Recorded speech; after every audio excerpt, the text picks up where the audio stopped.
일본의 60대 남성이 길을 걷던 중 갑자기 가슴 통증을 호소하며 쓰러졌습니다. 그는 즉시 응급실로 이송되었지만 안타깝게도 숨을 거두고 말았는데요. 이후 PCR 검사를 진행해본 결과 그의 사망 원인은 C19로 드러났습니다.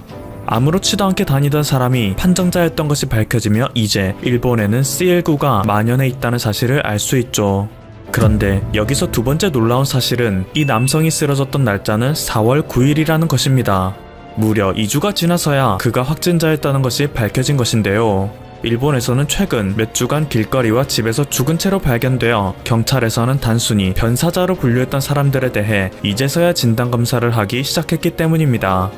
얼마 전 일본에서는 주간 아사히가 입수한 진단검사 대응 지침이 공개되었습니다. 이 지침에 따르면 일본에서는 37.5도씨 이상의 고열이 5일 이상 지속되어야 하며 산소 포화도는 93% 미만이어야 진단검사를 해준다고 하는데요. 정상인의 산소 포화도는 최소 95%이고 산소 포화도가 90%만 되어도 병원에서는 산소 호흡기를 달아주는 수준이라고 합니다. 즉, 산소 포화도 93% 미만은 이미 저산소 상태이며 조금이라도 상태가 나빠지면 산소 호흡기가 필요하여 병원에 가기도 전에 세상을 뜰지도 모르는 상태인데 일본에서는 그것을 검사 허용의 기준으로 삼고 있는 것이죠.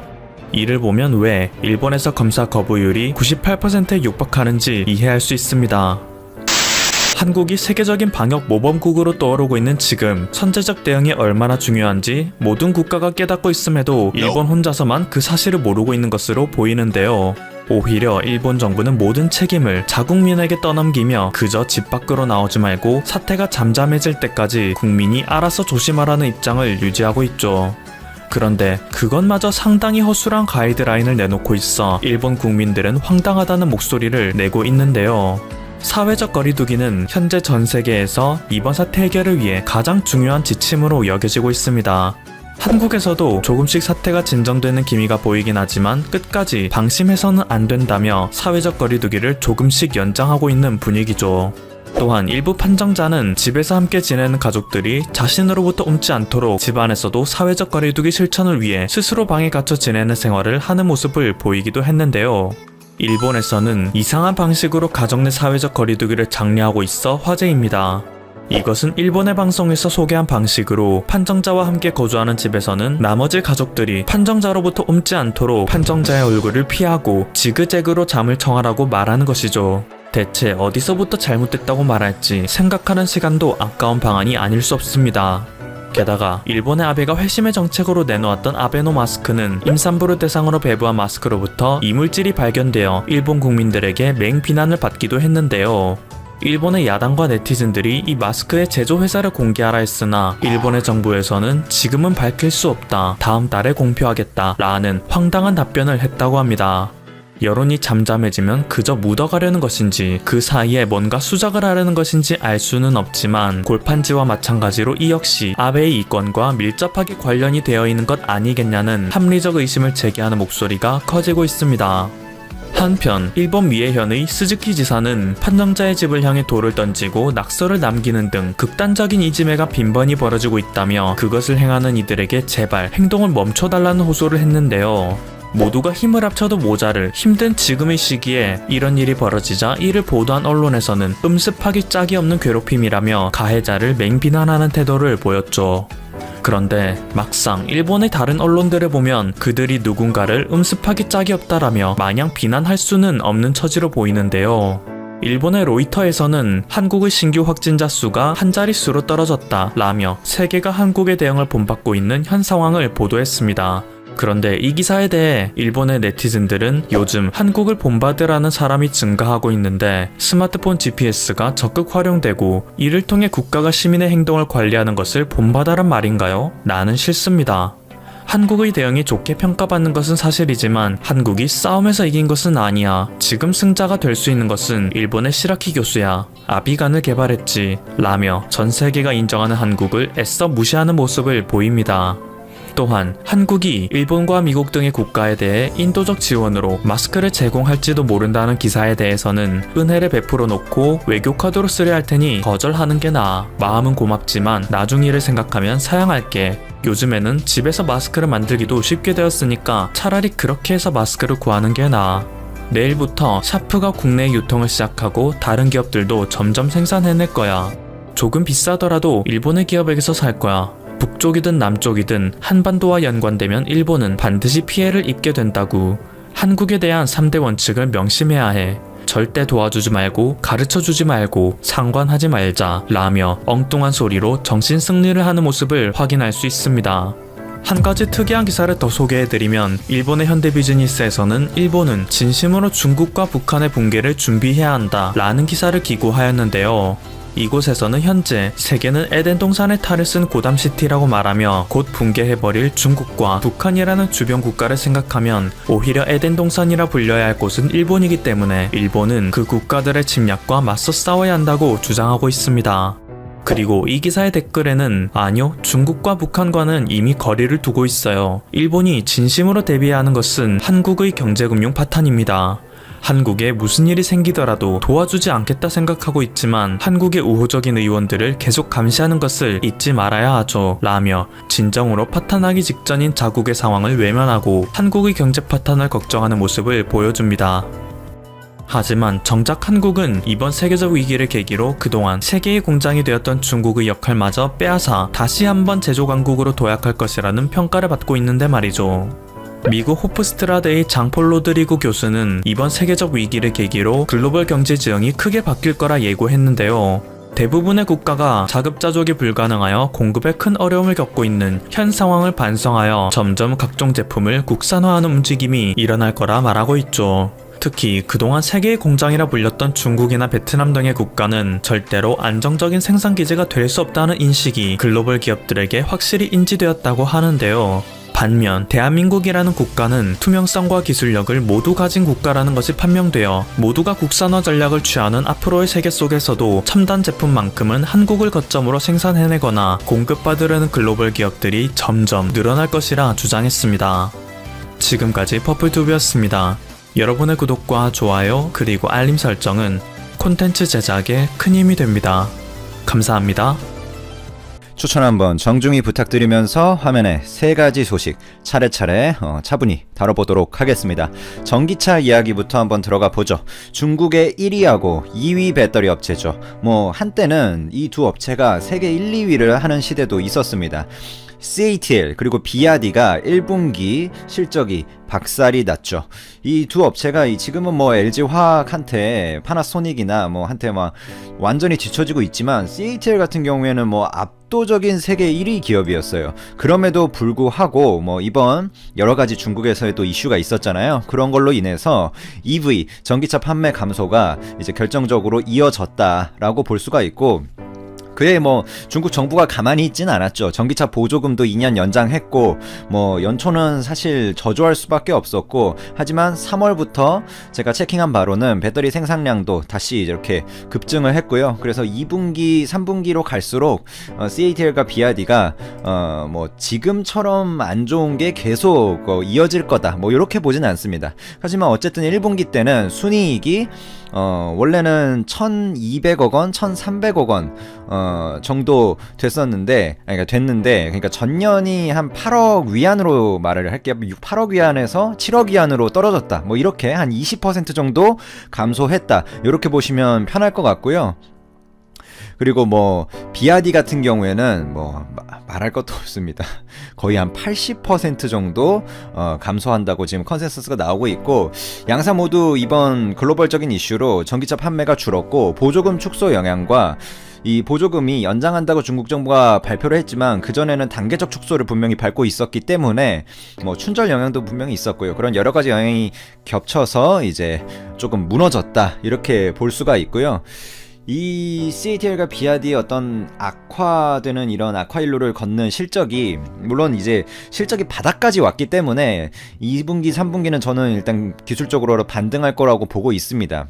하지만 중국 시장을 전체적으로 놓고 보면 CATL과 비아디가 거의 반 이상 먹고 있다 이렇게 볼 수 있는데, 아무래도 폐쇄적인 지금 정책을 고수하고 있으니까, 즉 중국 전기차 그리고 전기차 배터리 전체적인 시황이 굉장히 악화 일로를 지금까지 걷고 있다. 물론 바닥은 찍었지만 이렇게 이해를 할 수 있을 것 같고요. 다만 제가 무조건 뭐 안 좋다만 말하는 것도 무리가 있고 사실관계는 그대로 전해드려야 되기 때문에 2분기부터는 그래도 상황이 다소 개선될 거라고 개인적으로 판단하고 있습니다. 일단 중국은 지금 여러 가지로 진정이 됐고 3월 중국 배터리 생산량도 크게 증가를 했고요. 3월이 전분기 대비 중국 전기차 생산량과 배터리 탑재량이 한 3배 정도씩 뛰었어요. 그만큼 이제 바닥을 찍은 거죠.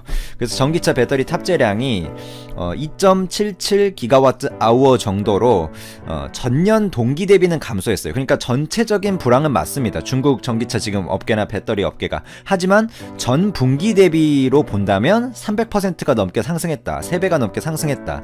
이런 거는 볼 수가 있고요. 이거는 제 생각에 정상적인 상승도 있지만 중국 정부가 소비 진작 같은 거를 정책을 굉장히 지금 뿌려댔고 돈을 그러니까 풀었고 그 다음에 전기차 관련 정책들도 굉장히 완화하고 이렇게 했기 때문에 그런 쪽에서 이제 더 뭔가 이제 그런 세계적인 어떤 이슈도 좀 중국 안에서는 지금 잠잠해지고 여러 가지 영향이 복합적으로 발생을 했다. 이렇게 보시면 될 것 같고요. 이 지금 현재 상황에서는 탄소 배출 규제 관련된 완화 조치가 유럽이나 중국에서 아직 나오지 않고 있기 때문에 전기차 판매가 아주 크게 꺾인다. 이거는 조금 지나친 어떤 예상일 것 같다. 하지만 지금 이게 전기차가 사람들이 메가 트렌드가 되다 보니까 그쪽에 어떤 이제 기업들은 좀 비싸요. 지금 비싸긴 비쌉니다. 두 번째 주제로 넘어가 보죠. 삼성전자가 스마트폰에 들어가는 카메라용 이미지 센서 CMOS 6억 화소에 6억 개죠. 6억 개 화소에 도전을 하겠다고 선언을 했습니다. 현재도 하이엔드급 스마트폰에 한 4천만 화소가 들어가잖아요. 물론 그 완전 최상위 갤럭시 S20 울트라엔 1억 800만 화소짜리 삼성께 들어갔지만 그건 뭐 아주 예외적인 경우고 4천만 화소만 돼도 정말 최상위 모델이거든요. 삼성전자가 이 6억 화소라고 말한 거는 어느 정도로 우리가 체감을 하면 되냐면 사람 눈이 5억 화소 정도 됩니다. 그러니까 사람 눈보다도 더 좋은 이제 그런 걸 만들겠다. 화소성으로만 보면. 근데 여기서 주목하셔야 될 게 화소가 좋다고 해서 무조건 화질이 좋은 건 아닙니다. 센서의 크기랑 같이 봐야 돼요. 하지만 어쨌든 그 미세 공정과 그런 기술력 측면에서는 어마어마하고 분명히 화소가 줄어드는 것도 화질 개선에 영향을 끼치는 건 맞습니다. 삼성전자가 이제 가장 최근 모델이 아이소셀 브라이트 HM1 이게 0.8 마이크로미터 크기의 픽셀이 이제 1억 800만 개를 그러니까 1.33분의 1인치 정도로 이제 크기로 구현을 한 거죠. 요거 이후에 1억 5천만 화소짜리가 이제 이번 연말에 나온다고 돈데나 라디오에서도 전해드린 바 있고, 근데 이제 기술의 어떤 삼성의 목표치 어떤 맥시멈을 6억 화소로 잡았다라고 삼성의 CEO가 직접 나와가지고 이제 말을 했다, 이렇게 볼 수 있고, 이 6억 화소라는 어떤 거는 결국에는 미세공정에 관련된 이야기인데 전문가들은 와 이거는 뭐 불가능에 가까운 이야기다 뭐 이런 말을 많이 하거든요. 하지만 이제 뭐 그 부사장이죠. 거기 개발진이나 이런 사람들은 반도체 디램 미세공정에서 뭔가 삼성전자가 경쟁력이 있고 거기서 뭔가 개별화소 크기를 더 낮출 수 있는 그런 어떤 뭐라고 해야 되죠? 그런 기술적 한계를 뚫을 수 있는 지금 한계점에 다다랐다라고 말하는 사람들도 많거든요. 하지만 D램에서 쌓아올린 미세공정 기술력을 우리가 기반으로 삼아서 크기를 극한으로 줄이겠다라고 이제 제가 말한 게 아니라 삼성의 이제 부사장이 말했다, 뭐 이렇게 이해하시면 될 것 같고, 소니는 약간 다른 길을 가고 있어요. 소니가 이미지 센서 시장에서 1위잖아요. 일본 회사. 여기는 광학 기술을 주로 이제 쌓으면서 가고 있습니다.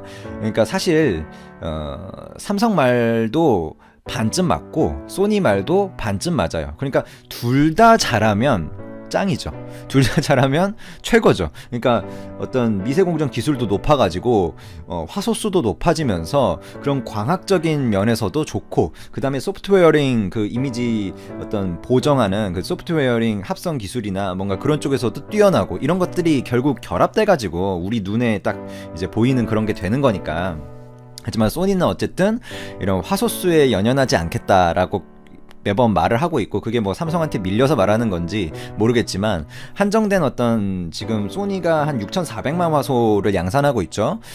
여기서는 더 뭔가 이 픽셀을 계속해서 꾸겨 넣으면 수강 능력, 그러니까 근본적인 카메라의 어떤 능력은 빛을 얼마나 받아들이냐, 거기에 있기 때문에 그 수강 능력을 저하시킬 수 있는 요소가 더 화소가 높아질수록 갈 수 있으니까, 우리는 뭔가 광학 기술에 좀 더 초점을 맞춰가지고 이 화소 수에서 일단 가고, 뭔가 더 성숙했을 때 넘어가겠다라는 약간 인텔의 나노 때의 어떤 그런 느낌을 보여주고 있는 것 같고, 뭐가 맞다라고 제가 여기서 말하는 건 아닙니다. 그냥 소니는 이런 생각이고 삼성은 이런 생각이다 라는 거고, 애플의 아이폰 11 프로 같은 경우에 화소가 1200만 화소밖에 안 됐었죠. 그리고 중국 화웨이 스마트폰 P40 프로가 뭐 최신 폼인데 이제 5200만 화소 센서 소니께 들어갔었고, 그래서 이 화소도 문제지만 이런 수강 능력도 사진 품질에 큰 영향을 미치는 건 사실이다. 그래서 예를 들자면 화웨이의 P40이 이제 그 소니가 만든 그 이미지 센서가 들어갔는데, 갤럭시 S20 울트라는 삼성이 만든 이미지 센서가 들어갔죠. 그러니까 화소수는 갤럭시 S20 울트라가 더 우세합니다. 1억 800만 화소고 소니의 P40은 5200만 화소밖에 안 돼요. 그러면 S20 울트라가 2배 더 품질이 뛰어나냐? 이미지 센서 면에서, 그러니까 화질 면에서 그건 아닙니다. 센서 크기 면에서 이제 갤럭시 S20 울트라가 1오버 1.33인치 정도 되고, 그 화웨이의 P40, 그러니까 소니의 이미지 센서가 1오버 1.28인치 정도 됩니다. 그러니까 뭔가 이 센서 크기 면에서 소니께 더 크다, 그러니까 더 수강 능력이 좋다, 그러니까 화소수는 삼성께 좋고, 이런 것들이 이제 있다, 뭐 이 정도로 뭐 추구하는 바가 조금 다르다, 이렇게 보시면 될 것 같고요. 이런 이미지 센서에 소니랑 삼성이 돈을 엄청 쏟아붓고 있어요. 소니가 점유율 이제 50%인데 삼성이 한 18% 정도 되고, 소니가 최근에 또 1조 700억엔을 투자해서, 소니가 뭐 반도체 회사냐 뭐 이렇게 말씀하시는 분도 있는데 1조를 투자해가지고 지금 막 증설을 하고 있는 회사입니다. 이제 일본에 남은 유일한 반도체 회사라고 봐도 뭐 크게 틀리지 않아요. 물론 다른 회사들이 있지만 진짜 제대로 좀 의미 있게 하고 있는 회사라고 친다면, 그렇게 1조를 또 쏟아 부어서 투자를 하고 있고, 뭔가 결국에는 이미지 센서라는 게 제 생각에도 자율주행에서 제일 이제 빛을 발할 거거든요. 자율주행이라면 어떻게 되겠어요?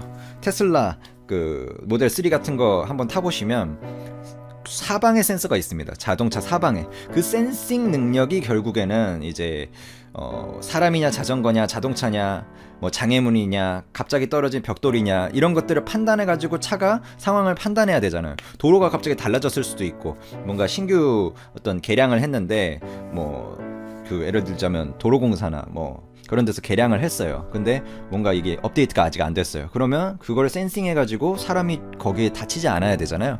그런 어떤 것들 하려면 결국에는 고화질의 카메라 센싱 기술이 필수적이다. 그리고 거기서 수요가 폭발적으로 발생할 것은 불보듯 뻔한 일입니다. 그게 뭐 드론이건, 드론 뭐 물류 배송에서 쓰이는 드론이건 자율주행 택시건 다 마찬가지입니다. 엄청나게 쓰이게 되겠죠. 그거 누구나 다 알 수 있는 사실이겠죠. 아마존이 언제까지 이게 수 그걸로, 물론 이제 로봇도 어느 정도 지금 쓰긴 하는데 수 그걸로 수작업으로 배달을 하겠어요. 쿠팡도 그렇고. 그리고 테슬라도 이제 좀 더 발전된 자율주행 레벨 4, 레벨 5 가게 되면 더더욱 이미지 센서가 들어가게 되는데, 거기서 이제 중요해지는 분야 중에 하나가 이제 삼성전자와 소니가 하고 있는 이거다. 그리고 물론 이게 끝이 아니라 그 이외의 소프트웨어링 같은 것들이 계속 적용이 되는 거죠. 예를 들자면 저번에 언급드린 칩셋 미디어가 하고 있는 컴퓨터 비전 IP 같은 것도 결국에는 화질을 높이기 위한 슈퍼 레졸루션 기술이고요. 자, 이제 세 번째 주제로 한번 가보죠. 중국의 샤오미 중국 회사죠. 폴더블 폰 출시를 위해서 삼성 디스플레이에 패널 공급을 좀 해달라고 이제 연락이 왔습니다. 샤오미가 공급을 요청한 이 폴더블 패널은 지금 삼성의 Z 플립의 톰 브라운 버전으로 나와서 유행을 끌었던 이 Z 플립에 적용된 클램쉘 방식입니다. 그러니까 이건 뭐 샤오미가 대놓고 베끼겠다는 거죠. 우리도 너네처럼 클램쉘으로 올라냈는데, 이거는 클램쉘 뭐 아무튼 삼성이 먼저 특허를 내긴 했는데, 크럼쉘 방식의 걸로 우리도 대량 양산을 하겠다라고 이미 결정 지었고요. 중국 내에서는 샤오미가 특허를 냈어요. 비슷한 느낌으로.